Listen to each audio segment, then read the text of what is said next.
రాష్ట్రంలో డెవలప్మెంట్ జరగట్లేదు, నగరిలో డెవలప్మెంట్ జరగట్లేదని తెలుగుదేశం పార్టీలో చంద్రబాబు నాయుడు నుంచి లోకల్గా నా మీద కంటెస్ట్ చేసే కరోనా ఫేస్ వరకు మాట్లాడుతూనే ఉన్నారు. కానీ గతంలో చంద్రబాబు నాయుడు 14 సంవత్సరాల్లో చేయలేనివి ఈ 4.5 సంవత్సరాల్లో రాష్ట్రంలో జగన్మోహన్ రెడ్డి గారు నగిరిలో రోజమ్మ చేసిందని ఏ రోజైనా ప్రూవ్ చేయడానికి మేము రెడీగా ఉన్నాం.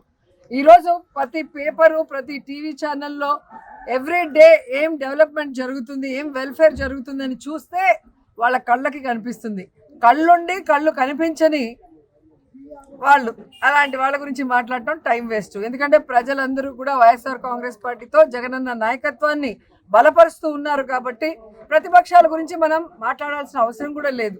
ఎందుకంటే ప్రతిపక్షాలే ఈరోజు ఒప్పుకున్నాయి, మాకు జగన్మోహన్ రెడ్డి గారిని ఎదిరించే దమ్ము లేదు, ధైర్యం లేదు, క్యాండిడేట్లు కూడా 175 ప్లేస్లో లేరని.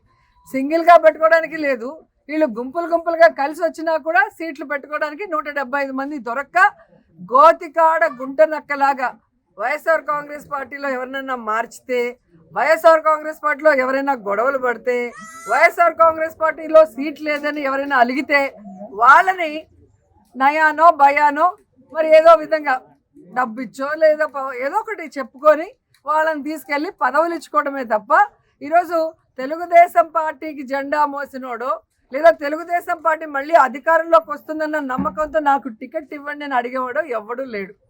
సో దీన్ని బట్టి అర్థమవుతుంది, అటు తెలుగుదేశం కానీ ఇటు జనసేన కానీ ఇప్పుడు కొత్తగా వచ్చిన కాంగ్రెస్, కొత్త లీడర్తో కొత్త కృష్ణుడితో వస్తున్న కాంగ్రెస్ అయినా వీళ్ళెవ్వరికీ కూడా జగన్ గారిని ఎదుర్కొనే దమ్ము లేదు, క్యాండిడేట్లు పెట్టే ధైర్యము లేదు.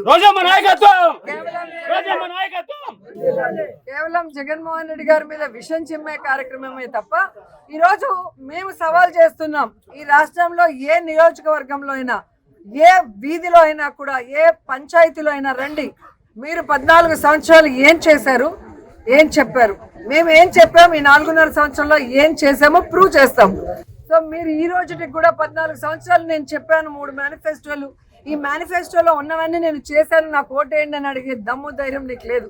ఇంకో ఛాన్స్ ఇవ్వండి, వయసు అయిపోయింది, ఈసారి చేస్తాను, బాగా చేస్తాను అంటున్నావే తప్ప నీకు ఇచ్చినప్పుడు రాష్ట్రాన్ని ముంచేసి నీకు పార్టీలోకి ఆహ్వానించిన ఎన్టీఆర్కి వెన్నుపోటు పొడిచి ఆయన్ని పైకి పంపించావు, రాష్ట్రాన్ని ముక్కలు చేసావు, రాష్ట్రాన్ని అప్పుల్లో ముంచి ఇంకేం చేయాలనుకుంటున్నావు ఈ రాష్ట్రాన్ని అని ప్రజలు చంద్రబాబు నాయుడిని అడుగుతున్నారు.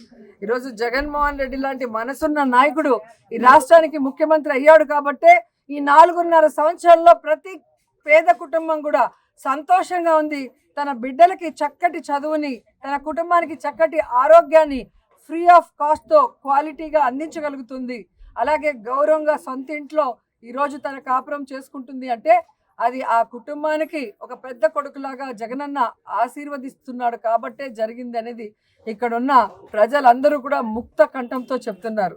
కాబట్టి 2024 జగనన్న వన్స్ మోర్ అన్న విషయాన్ని ఈరోజు ప్రజలు గట్టిగా పలుకుతున్నారు, ప్రతిపక్షాలు కూడా తెలుసుకున్నాయి.